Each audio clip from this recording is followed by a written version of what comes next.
What's up, everybody? Matt Taylor here, coming to you from the shop. Fresh off of spring break and Easter Sunday. This is our first math lesson. After our spring break, we're diving right back in to converting measurement. Now, I think we ended with balancing a checkbook. Now, converting measurement is going to lead us into a kitchen lesson I will dive in with next time. My son Everett and I will be making pancakes and show you how the measurement actually plays a part into our everyday life. Now, with converting measurement, there's two different measurement systems that we're actually going to talk about. Now, there's the metric system, then there's the customary system. Well, the metric system is actually a universal system spread out all over the world, but customary is something unique because it's specific to the United States, believe it or not. And some people in other countries do use it, but mainly it's just the United States. Now, that dates back to many years back in history, but there's several reasons why, but it's crazy that in the US we have two different systems of measurement, but the one we're going to focus on the most today probably is the metric system. But I want to talk to you also about the customary system as well, because we'll use that in the kitchen. Now, as you learned before, I will do a different lesson on this. We talk about the kitchen, but it's called Gallon Man or Gallon Kingdom. You hear your students say, and kids, you'll probably say that to your parents. So Gallon Man or Gallon Kingdom deals with how many quarts are in a gallon, pints, cups, ounces, and that kind of thing. When we dive into the kitchen to make our pancakes with Everett, we'll talk more about that. Today, our main goal of this lesson is to talk about the metric system and two customary problems that are talking about length. All right, now, if I look at length capacity, you look at meters, kilometers, centimeters, millimeters, and all that good stuff. So to help us remember the kind of prefixes of what those are, there's a little saying that we like to do in my classroom, and it's called King Henry died by drinking chocolate milk. Now, so these are the actual 7 letters that will actually begin the actual metric system or metric part of measurement for the prefix. What I mean by that is, this is K, which is kilometer. All right, this is H for hecto. This is D for deca. This is B. This is our base unit. So this would be like meter, liter, or gram. Those are the 3 main units of measurement in the metric system we talk about in 5th grade. So meter, liter, and gram. Now as we go back to the D, we have deci, C is centi or centi, and M is milli or milli. Now, this is a little tricky because a lot of students get confused about the milli. So milli, think about the word million. So the million has 6 zeros in it. Well, actually, milli is actually there's 1,000 millimeters in a meter. So before you think milli means a million, be careful. All right, and that's where a lot of students get confused and tricked up on. So make sure you don't do that. All right, so let's look at this together. So I drew this out for you. So we have kilo, hecto, deca, base, deci, centi, milli, and my students would say weight. But when you look at, there's actually a rap you can look at on YouTube as well that goes along with this. But these are the metric units we're going to talk about today. Now, when I convert them, we look at number 1. I have 35 millimeters, and we are converting that to meters. Now, there's a certain strategy I like to use in my classroom. Now, when you look at different ways of converting units of measurement, we know we're going to multiply or we're going to divide. There's two ways, there's 2 things you're going to do, multiply or divide. So when I go and look at this area, I'm going to use my blue marker now and find milli and find M. M is just a base. So remember, if you just see one letter, it's just a base unit. So let's find the base. So the base is here. Milli is down here at the bottom. Now there's actually 3 ways you can look at this. I'm going to tell you 2. All right, so if I look at these 2 arrows, I first want to look at this as a staircase or a ladder and figure out how many steps or gaps are there between milli and base. When I climb up, I see 1, 2, 3. Now, the metric system is built off base 10, which means that every time I climb a step, I'm either going to multiply or divide by 10. Not climb, but move a step. So every time you move, it's just like place value. When you move in place value, you move from the tens place to the ones place, right? You're dividing by 10. You're taking off a 0 as you move to the right. If I move to the left, I'm adding a 0 because your number is getting larger. All right, so go back over here. Let's look at 3 gaps. I told you each time this was 10, right? Now, if I move, one time is 10, another time is 100, next time is 1,000, which means that if I look at this, it's basically you're multiplying each time you climb that step. So from milli to base or meter, you look at there being 10 times 10 times 10, which if you remember before can be represented as 10 to the third power, going back to exponents, which is 1, 2, 3 zeros, or 1,000. So in my mind, I can say there are 1,000 millimeters in 1 meter. I can also say there are 1,000 milligrams in 1 gram, or 1,000 milliliters in 1 liter. So milliliters a meter or gram per liter, 1,000. Now going back to my problem. Now that I know what I'm multiplying or dividing by, here's where students they just get stuck, they sit still, and they don't know where to multiply or divide. Now, here's the tricky part. Now I named this, or actually I had a student name it a couple years ago, called the S&M strategy or the M&S strategy. So there's 2 letters you're going to look at, M and S. M for more, S for smaller, okay? So when you look at your 2 units here, MM, all right, milli, is milli. Now remember, on your ladder, go back over here. On the ladder or staircase, the bottom amount, milli is always your smallest on the staircase, always. Kilo is your largest. So if you ever see kilo, it's always going to be the M. It's going to be more because it's the largest. So going back to the milli, all right? The milli is the smallest. So over that M right here, the millimeters, I'm going to put an S. S for smaller, right? Which means that meter, if I go up over here, meter is higher, which means meter is obviously more than millimeter. So I put an M on this side. Now this tells you when to multiply, when to divide, and here's why. If I look at the S, my number is going to be smaller on this side. To make a number smaller, we have to divide, correct? To make a number larger or more, you multiply, M for multiply. So if the S comes first, we're making, again, a number smaller, that means you're going to divide, not multiply. So let's look at division. 35, all right, divided by, and we have 1,000. Now here's my question to you. Going back before, I told you fractions are division, right? So I can look at this as 35 over 100 also. I could do that. So when I say this, 35 over 1,000. So I look at that, I'm seeing 35 thousandths. Well, I don't have to divide because if I look at 35 thousandths and say it in word form, I know in standard form, I can just write 35 thousandths out like this. And that's my answer, I'm finished. All right, but a lot of people don't look at it that way, which is okay. All right, let's look at it in a different way. What if I have 35 thousandths, which is here and here, all right, fraction form, decimal form, and division form. But if I truly divide by 1,000, really all you're doing is moving your decimal. That's all you're doing. If you divide by a base 10 number or multiply by a base 10 number. So remember, base 10 numbers 10, 100, 1,000, 10,000, 100,000, so forth. So I do that, your decimal's moving is all that's going on. So look at 35. Remember, your decimal is always behind the ones column. So if 5 is in the ones place, we put our decimal there. You move your decimal, the number of zeros that you have. 1, 2, 3. When you divide, you move it to the left because your number is getting smaller. When you multiply, you move it to the right because your number is getting larger. So let's move it to the left, 1, 2, 3 times. 1, 2, 3. Decimals here, my zeros here. There's that 35 thousandths that I just talked about. So that's another way you can look at finding the answer to this problem. So 35 millimeters is actually 35 thousandths of a meter. And that's how you look at doing that. All right? So that's your first example. Let's dive right into our second. Now, while I'm writing this on the board, a lot of my students have already messaged me and told me I forgot my daily 5, and I'm so terribly sorry. So let's do our daily 5 real quick when we're on the second problem. So number 1, we are amazing. Number 2, we can do anything. Number 3, positivity is a choice.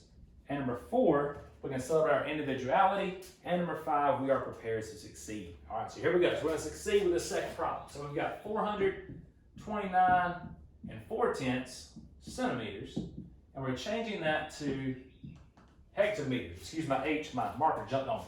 So hectometers, which is up here. So on our chart again, our ladder or staircase, let's find this. We got hecto, and I have centi. Now we jumped a lot right here. Now we got to figure out how many spaces we jump, how many ladders, steps we climb. So I'm moving up 1, which is 10, 2, 10 more, 3, 10 more, and 4, 10 more. So this time, I've got 10 times 10 times 10 times 10, or 10 to the 4th power, which is actually 10,000. So now I can look and say there are 10,000 centimeters in 1 hectometer.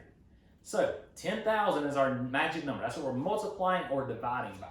So let's look at our problem again. So this time we have a decimal. I have it in the tenths place. We have 4 in the tenths place here. Now centimeter comparing to hectometer. Look on your staircase. Centi's at the bottom, toward the bottom. So we're going to put it in blue again. It is smaller. So hecto is going to be more. So again, since your S comes first, we're going to divide. M comes first, you multiply. But we're dividing right now. So here we go. So we're dividing 429 4/10 divided by, I'm going to move this out of the way here, 10,000. Remember what I just told you before. When you divide or multiply by a base 10 number, you only move your decimal left or right the number of zeros in that base 10 number. So how many zeros do we see? Excuse me. My allergies are getting to me. 1, 2, 3, 4. So I move my decimal 1, 2, 3, 4, but do I move it right or left? Now going back to what we said before, when you divide, you make your number smaller, you move that decimal to the left. So here we go. 1, 2, 3, and 4. All right, so I'm going to do like a trick or something, right? All right, so like a routine. So now, when I move that decimal, my new answer, after I divide, this will be my quotient, becomes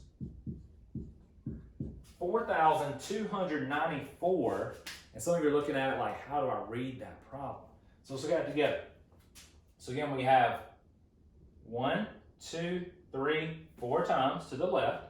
So my new answer is going to become tenths, hundredths, thousandths, 10,000ths, 100,000ths. Remember, in the decimal world, you say whatever's behind that decimal, then you say whatever place value it ends. So our meaning is 4,294 100,000ths. So that becomes our answer up here. I'm going to write kind of small.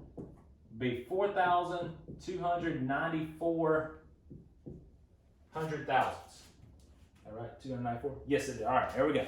So those are the correct answers for this problem. Now, 4,294 100,000. So make sure and look at that. So again, notice how we use our ladder and our staircase to do so.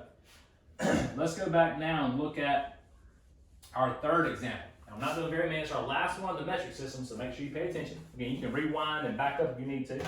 So let's look at the third one. 97 45/100. This is going meters this time. Going to millimeters. Let's go back to our staircase again. So first off, go ahead and compare meters to millimeters. Meters is right here, the base unit. Millimeters is down here. So I'll look at these two. Notice this time, meter is more, millimeter is smaller. So this time, M is first, we're going to multiply. So here we go. So 97 45/100 times what number? So let's see how many times we climb those stairs. 1, 10, 2, and 3. All right, so if you remember from a previous problem, we had milli before. 10 times 10 times 10 is 10 to the third power, or it is 1,000. So how many times do I move my decimal? 3 times, because there are 3 zeros. So you ready? Let's move it 3 times. Now I move it to the right or the left. And notice we're getting larger this time, so I'm moving it actually to the right. So 97, move it 1, 2, 3. Now, my students tell me this right here.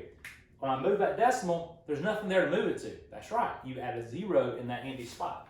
So this would be a 0 here. So now we have 97, 4, 5, and that 0 you added. And the decimal will be there. If you want to place the decimal there, you don't have to, but you could. So, this is our new answer, our new product, because we multiplied this time. 97,450. So there are 97,450 millimeters in 97 45/100 meters. And that's how we solve using the metric system and our ladder or our staircase on over here on the side. Now again, tomorrow, like I said, Everett and I, it may not be tomorrow, it might be the next day, but Everett and I are going to soon dive into the kitchen together, and we'll talk about the Gallon Man and Gallon Kingdom and how he helps, or she helps, if you will, for making baking goods and that kind of thing, because measurement is used in your everyday life. It'll be in cooking and building things. Measurement is used running and track, baseball statistics. measurements used in everything that we do every day in our lives. So make sure you look at these also important examples as well. Now, many of us right now are stuck inside. If you're like me, I like to get out and run, a little bit and have just maybe 2 or 3 mile run just to get some fresh air, just get out of the house some. And so I looked at doing a 4-mile run, all right? So 4 miles, and I'm curious to see how many yards there are in 4 miles. Now, if you had a formula sheet with you, which you probably don't, you can Google it, but there are 1,760 yards in every mile that you run. So again, 1,760 yards equal 1 mile. So looking at that, let's go back to this problem. Now, which one is longer, a mile or a yard? So notice a yard is probably, I'm just guessing here, probably about this long versus a mile. Think about running, on a track, a normal track, about 3 or 4 times around that track. So, I asked my students, some of my students would say, Austin, well, you rather run a yard or a mile? And they'll say a yard because they don't like to run. But a mile is your longer distance. So when you look at this, the M comes first and the S comes second. That same strategy we discussed before, the metric system, right? So since mile is more, you're going to multiply. Now I'm multiplying 4 times something. But what is that something? That something is what we just talked about. 1,760 yards are in 1 mile. So if I run 4 miles, I'm multiplying 4 times that 1,760. Now again, I'm not a horizontal person, I'm a vertical person. So I'm going to move that 4 down here. If you're a horizontal person, don't get mad at me. I'm a vertical person. So 0 times 4 is 0. 6 times 4 is 24. Carry my 2. 7 times 4 is 28. Plus 2 is 30. 1 times 4 is 4. Plus 3 is 7. So that is 7,040 yards. So think about that. If you're a football player, that's a 100-yard football field. You just ran, all right, think about that, about 70 football fields. All right, so think about that. So if you run 4 miles, that's about 70 football fields. You also ran 7,040 yards. So it's kind of cool to think about when I say, oh, I ran 4 miles. I actually ran 7,040 yards. But it's even cooler is looking at the number of feet you ran. And that's what's on the next problem. So the next problem, now some of you probably heard this before, but if you haven't, there are 5,280 feet in 1 mile. So if you run 1 mile, you've ran 5,280 feet. A couple years ago in Nashville, Tennessee, I ran a marathon, which is 26 2/10 miles. So one of my opening problems every year in my classroom is for students to calculate and convert 26 2/10 miles to inches, which takes it even farther. Now this time we're actually just going to do 8 miles. So number 5 right here, just 8 miles, and we're converting that to feet this time. So going back, a foot being about like this, versus a mile, running again, as long as we talked about before, around the track. So definitely a mile is more. We can agree with that. So M is first again. Since M is first, we're going to multiply. All right, again, if S is first, we divide. But M comes first, I'm going to multiply 8 times a number. Now that number tells me how many feet are in 1 mile, which I just told you. So 5,280. Again, I'm not a horizontal person, I'm a vertical person. So I'm going to move that 8 down here at the bottom. So 0 times 8 is 8. 8 times 8 is 64. Carry my 6. 2 times 8 is 16. Plus 6 is 22. Carry my 2. 5 times 8 is 40. Plus 2 is 42. So instead of you running 8 miles, you actually run 42,248 feet. Now, if you want to get very specific and want to know how many inches you ran, you could also multiply that number times 12, because there are 12 inches in a foot, which would give you a very large answer. So 42,248 feet are in 8 miles. Now, I hope you learned a lot about converting measurement with this lesson. Again, very soon, Everett and I will dive into the kitchen making pancakes and discuss converting units of measurement with pancakes. So I hope you tune in for that. You don't want to miss it. We'll also involve fractions as well. We've already hit on that, so it shouldn't be a problem for you. So I look forward to seeing you then. And also, remember, be safe out there. Make sure to wash your hands at least 20 seconds if you go outside and touch anything. And make sure you know that I love you and I'm here for you and I'm praying for us all. Thank y'all.